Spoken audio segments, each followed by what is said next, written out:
Welcome to the Transformative Principal podcast, where we learn how to be an amazing educational leader. I am your host, Jethro Jones. Are you ready to be a transformative principal?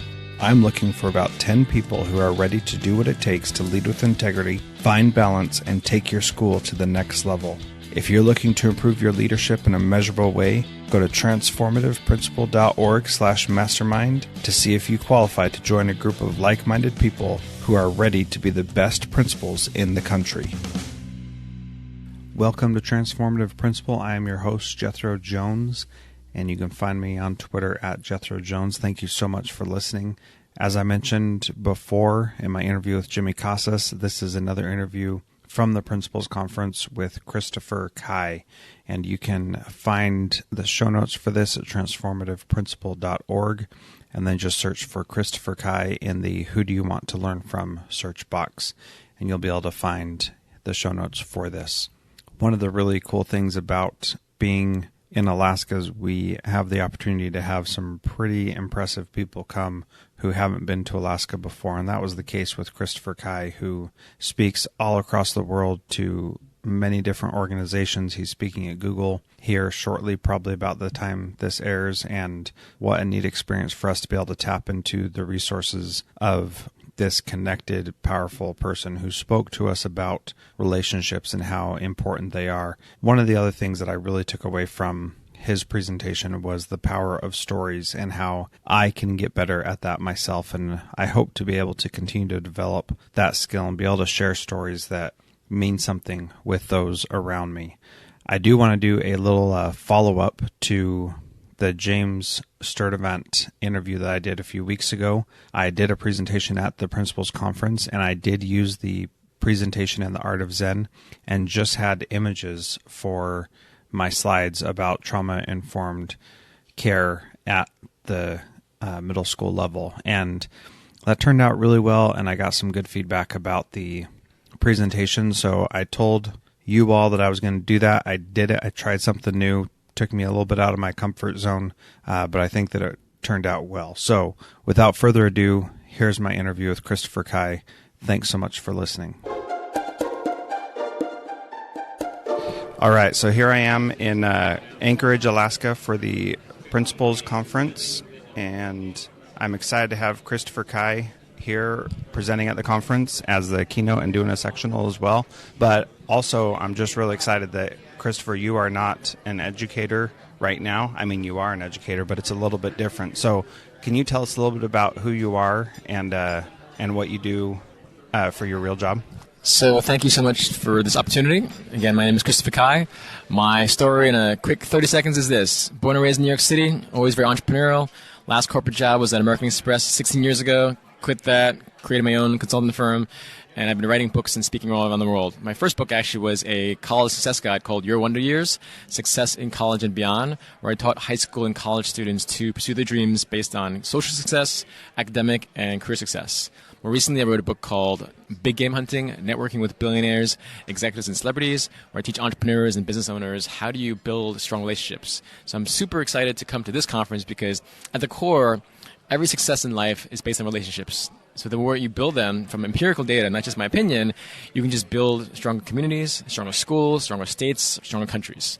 Absolutely. Those relationships are so important to everything that we do, and we as educators know that building those relationships with our students really enables them to do whatever they want to do in their life.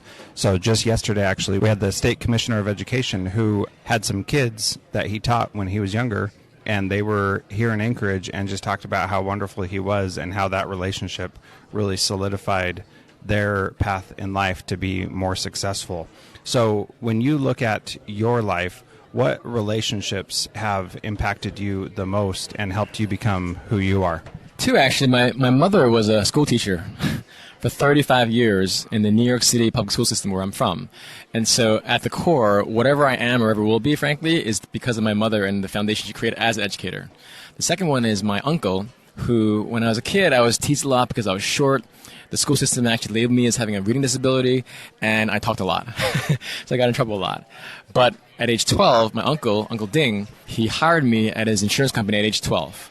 So on one side, I was being teased, bullied, punished. But on the other side, my uncle actually said, you know what? I believe in you. You're smart. You're educated. You're diligent. I want to hire you. So he essentially became what I call my big gamer, the person of influence that inspired me to be an entrepreneur, because anyone in life can pursue what they want, but they have to have that example. And so for my mother, growing up, she was that foundation as an educator.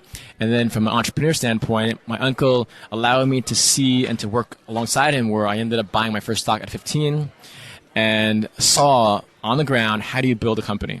Cool. And so I imagine that has, laid a groundwork for you that's, changed the course of your life. And we as educators strive to be that person for the kids in our lives as well. And sometimes it's challenging. And when you're helping people learn how to be that big game for someone else, what's your advice to help lift up those that you're trying to lift up? Yeah, so two things. I mean, really just reaching out to anyone in your own network, whether it's your mother, your father, your brother, your sister. A lot of us don't even realize if you looked at 10 people in your own core circle, you might have referrals. So for instance, if I'm 15 years old and I want to be a doctor, and I reach out to 10 people that I know, what's the possibility that I'll actually meet one doctor from just my own network? Now, online now, I mean, literally, if you listen to this podcast right now, you're like, oh my gosh, I love this Christopher Kai guy. He's amazing. You can go on YouTube. I have about 100 videos there online now, and they're all like PG-13 or like they're all like for people, whether students or otherwise, talking about networking, talking about how do you be more successful. So the world we live in now, it's still about the face-to-face contact where just talk to people that are in your circle. But online now, you can learn about Oprah Winfrey. You can learn about anyone you want, but the face-to-face is always the best and ideal. So ideally, I recommend them find one mentor they can meet once a month for coffee, for lunch, for tea, whatever it might be in the local area. So as simple as, well, I want to be a doctor. I'm going to meet this doctor every month. I want to be a scientist. I want to meet them every month. But just start small, start where you are, and then build out from there. So what's your advice for going out and finding these mentors? Because for me, I want to learn from a lot of people, but honestly, it's still scary for me to ask anybody to do something. It took me a few minutes to warm up to you before I felt comfortable asking you to even be on this podcast. And that was my plan 2 weeks ago when I knew you were coming. So what's your advice for how do I make it worth that person's time to be my mentor? Well, you're a perfect example, frankly. You got me here, so I'm here. So, because once I leave, it's hard, right? So the more busy a person is, it's harder. But when you're here, leverage the fact that you're in Alaska. You are representing Alaska, so I'm happy to because I have time here, right? When I'm gone or people are hard to reach, then that's a little more difficult. But being persistent and just doing it more often and just having a very specific way of saying, hey, Christopher, I saw your video on YouTube and I really loved it because of these points. And when someone knows that you've actually studied it or asked about it, and really it's about personal interest too, right? If you say, hey, Christopher, we might be interested in having you speak at our school, or we have 10,000 downloads on our podcast, would you be interested? Because every business person like myself wants more exposure and more business. So always think about complimenting them, being specific and sincere, and then just saying, hey, we'd love for you to be on the podcast, and just keep trying. If for every one person says yes, 9 people say no, but that's life. Well, and that rejection is something that we all fear, and especially when it comes to networking, you may start talking to somebody and then the conversation dies and you feel awkward for a moment. But what's your advice for getting over that fear of rejection that somebody may not want to spend time with you? So I would welcome that fear. I would change the mindset and say, you know what, you can look at fear in two ways. The first way is you see it as a wall that you're slamming your head against. No one's going to like slamming their head against a wall. But if you look at rejection, failure, obstacle as a hurdle, and every single time you jump over that hurdle, you become more resilient, more determined, more strong. And so much of life is really a mindset. And unfortunately, that's why so many people don't succeed. Because they see this rejection as like, oh my gosh, I can't ask Christopher, I can't approach Mary. But the more you do something, the quicker, the better, the more easy it becomes. Because courage is like a rubber band. The more you use it, the more it expands. The less you use it, it contracts. So the most important thing is a mindset, meaning don't look at rejection as a bad thing. If you're not getting rejected, you have to get rejected more. Get excited about it. And look at it as a hurdle because all track stars are hurdlers in life. That's a great point. And fear and rejection can be powerful things that help you get to a next level. And, for me, being able to ask people that I'm that I have no business talking to has been a really powerful thing, because what I've learned is that people are actually much more generous than we think. And so people are willing to go out and do amazing things to help others. So the purpose of this conference that we're here today at is to help principals lead their schools better.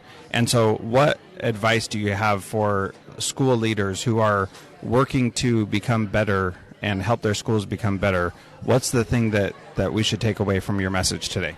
So I'm doing a little preview here. Okay, yeah. So the first one is, there's an article I read on Forbes where they said that your network is literally the number one best predictor for your career success. It doesn't matter whether you're an educator, a stockbroker, a speaker like myself. And why that is because we often, in the old paradigm, we have what they call clusters, meaning if you're only talking to people in your neighborhood, your own church, your own school, you only know those people.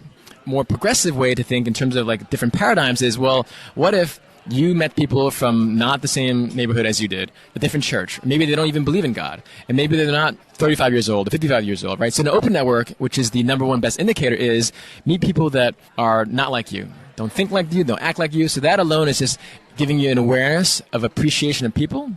And the other one is just listening more. You know, we're in a world where there's a company called Locklit, a app company. They surveyed 150,000 users, and they found that the average user checks their phone 110 times. But the higher frequency user, they check it 900 times. So especially with our kids, we can look at our kids and say, oh my gosh, they have to get off their phones, or just accept the fact that, you know what, that's part of their life. But instead of like talking down to them and saying, get off your phone, what if we just listened to them and said, you know, what are you looking at? What are you listening to? So listening, the word for listening in the Chinese language is actually a multi-sensory experience. And what I mean by that is, in the English language, okay, we listen with our ears. But in the Chinese language, you're actually listening with your eyes, your ears, and most importantly, your heart. So when you really think about that, so much of our problems, especially the problematic ones, when we look at kids, because I taught in high school, I taught at-risk teens, I started a homeless youth program at the largest shelter, so I still, as again, not a traditional educator, but at the core, entrepreneurship is my platform, but education is my purpose.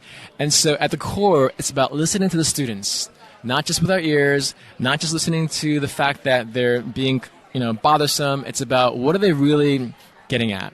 You know, clearly the most problematic kids usually have issues at home. Usually the parents are there. So it's not so much, oh, they can't, you know, shut up. It's like, well, what are they really, what's the underlying issues? And that's the most challenging thing. So listen more. That's powerful. I got a great story to go with that. At my school, we used to, if we see your device, then we take it away. And we've changed that and been more accepting. So what we do now is if we see your device, then we ask you, tell me about what you're doing. And that has changed the conversation, where I'll sit down next to a kid at the lunch table and I'll be like, what are you doing, but tell me about what's going on. And they'll say, oh, I'm playing this game, or oh, I'm doing a Snapchat, or whatever. And it's been really cool because that your advice is on point, because that's exactly what our kids need, is for us to listen to them. So my last question is, what action step should principals take today to improve their schools or improve their relationships? Just remember this quote by Aristotle. Aristotle once said that poverty is the parent of crime and revolution. Anyone who's ever meditated on the art of governing knows that the fate of nations or empires rests on the education of our youth. So remember, as principals, you are literally the Army Rangers, the Green Beret, the Navy SEALs. You literally are the front line. So I highly encourage you and applaud you to know that it's so hard to do what you do, to sacrifice your life, but I'm telling you as a fellow educator that you're on the front lines. Keep being hopeful, keep having that light, keep leading, because we all have those tough days. But know that in life, when we look back on our life, it's those times that we've impacted someone else, which is what ultimately life is about. So be hopeful, be hungry, and always know that you already are brilliant now. And the more brilliant you are, you'll have the energy for all of your students every single day. Awesome. You've provided a lot of value today. Thank you so much for being here at the conference. Thanks for taking the time with me. How can people learn more from you and get a hold of you if they want to connect with you? Yeah, I actually have an app now. So you can go on the App Store, Christopher Kai, my last name is Kai. And you can go to my YouTube channel. Again, I post a lot of videos on networking, building relationships, successful things. You can go to my website, ChristopherKai.com. But really, the app is the best way. If you liked what I had to say, I travel all around the country and world. And my name again, Christopher Kai, Kai. Go to the App Store, download my app, and that's the best way. Cool. Thank you so much. Appreciate it. That was a great interview with Christopher Kai. Thank you so much for listening to The Transformative Principal. I am Jethro Jones. It means a lot to me that you listen, and thank you so much for playing along and downloading all the episodes. If you could also leave a rating and review in iTunes, that would be great. Just click in the show notes here on transformativeprincipal.org, and you can go straight to that review page and leave a review. That would mean a lot to me. Also, thank you to Christopher Kai for being part of the Transformative Principal podcast. That was an awesome experience to talk with him.